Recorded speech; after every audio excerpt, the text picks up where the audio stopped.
আজকে আমি দুপুরবেলা কি কি খাবো সেই খাবার দিয়ে থালা সাজিয়ে নিব।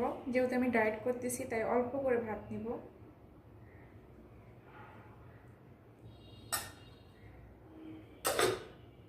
সবজি খাবো বেশি। এখানে আমি 4 টুকরা মূলো নিলাম,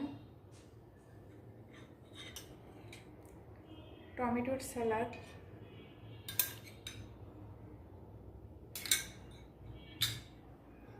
শুটকি ভর্তা,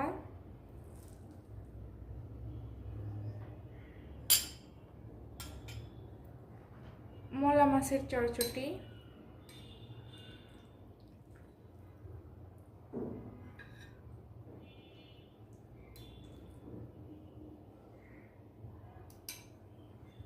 আর এখানে মগজ ভুনা।